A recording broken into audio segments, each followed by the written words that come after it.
Police भरतीमध्ये वर्तुळाच्या क्षेत्रफळावरती प्रश्न विचारले जातात. त्यामध्ये आता ह्या प्रकारचा एक प्रश्न आहे. प्रश्न पाहूया. एकदम सोपा प्रश्न आहे. प्रश्न काय आहे? एका वर्तुळाची त्रिज्या दुपटीने वाढवली तर क्षेत्रफळामध्ये किती पटीने वाढ होईल? तर या प्रकारच्या प्रश्नामध्ये आपल्याला काय करायचं? एक वर्तुळ आहे, त्याला एक त्रिज्या असते, बरोबर आहे? ती आपण काय करू? आर एवढी मानूयात, बरोबर आहे? मग ह्या वर्तुळाचं क्षेत्रफळ किती होईल? तर ते होईल पाय आर स्क्वेअर. ही जे वर्तुळाच्या क्षेत्रफळाचं सूत्र आहे. आता ही आर दुप्पट केली म्हणजे किती घेणार? 2r होणार. मग याचं क्षेत्रफळ आपण कसं काढणार? तर सरळ सूत्रामध्ये टाकू. पायच्या जागी पायच असणार. या ठिकाणी आर डबल केलाय म्हणजे तो किती येणार?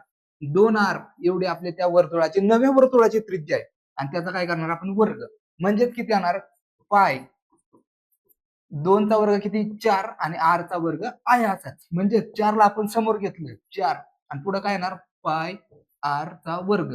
मग आपल्याला हा जे नवीन जे क्षेत्रफळ मिळालंय त्या पहिल्या क्षेत्रफळाच्या किती पट आहे? तर ते आहे 4 पट. म्हणजेच कितीने वाढलेला असणार त्या नवीन वर्तुळाचा क्षेत्रफळ? तर चौपट पटीने वाढलेला असणार, जे काय आपलं ऑप्शन क्रमांक 2 हे.